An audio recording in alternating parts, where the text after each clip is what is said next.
Hello, my name is Dayu, and today I will be demonstrating my Shiny app and show you how the process of data analysis, modeling, and clustering are executed during the project.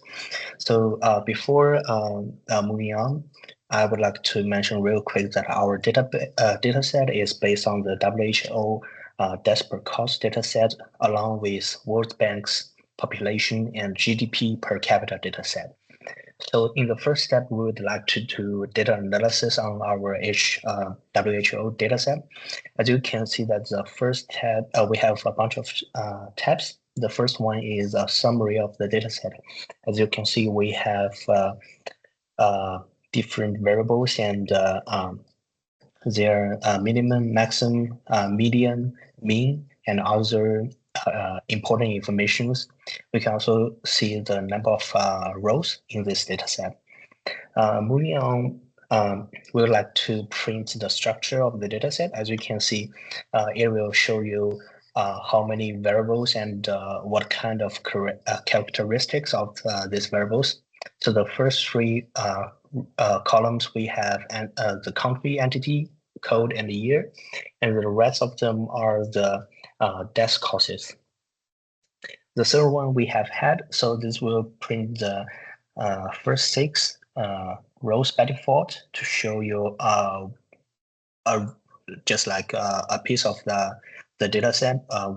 What does it look like? So for our charts, we have three kind of charts: bar chart, line plot, and pair plot, or you can call it scatter plot.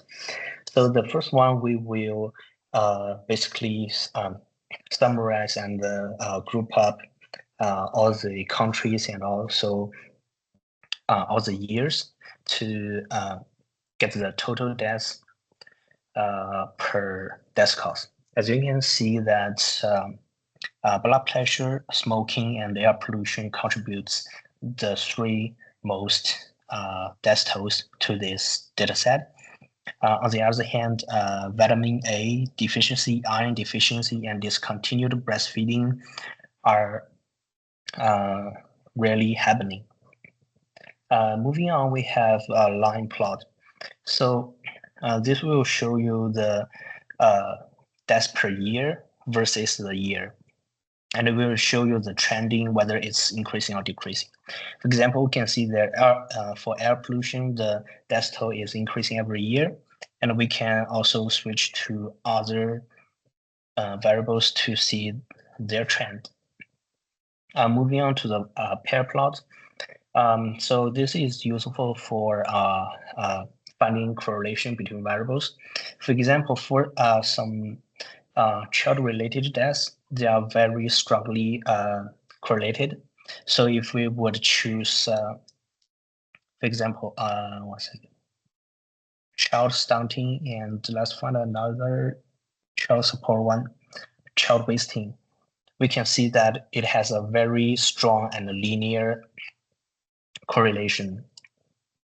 Moving on to the data modeling, we have these 5 variables. I just want to mention that child-related deaths are the total sum of 5 child-related deaths, including breastfeeding, child stunting, child waste, and the vitamin D deficiency, which is very common, contributing to child blindness. And we also have a continent class, which basically extract from the country code to get what continent that country is in, and we will assign a number based on different continent, one being Asia, and you get that idea. And from here, we will have some information on the confusion matrix, our model. So the first one being the decision tree model, and the second being the logistic regression model. As you can see that with 5 variables to the model and a split of 80% to the training and 20% to the testing, we achieve an accuracy of 80% for our decision model. And for our logistic regression, we can see that it performed not so well. And we can see that it is regularly struggling on predicting true negativity rather than predicting true positivity. And we can also see the area under curve graph for both models. You can see that for decision tree model, it's really arcing towards the top left, so it's performing good. And this one is fairly moderate.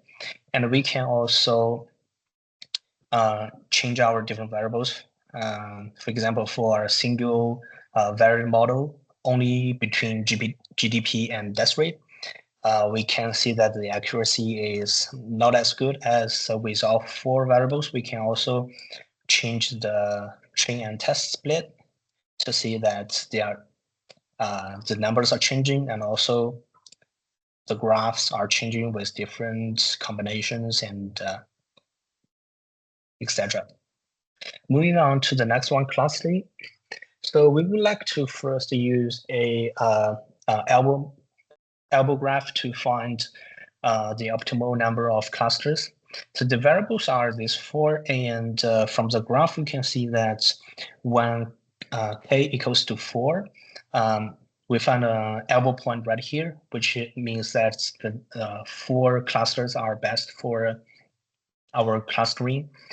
And you can see that this is what the graph looks like when we have 4 clusters. Of course, we can also change it to different number to have more clusters or less clusters. We can also change different variables. For example, maybe we don't concern too much about year, or as you can see, the elbow graph is changing, and also we have to decrease the number of clusters because we have less variable. Yeah, so you can see that this graph is interactive with the number of variables and also clustering. That'll be all for the demonstration. Thank you so much for listening.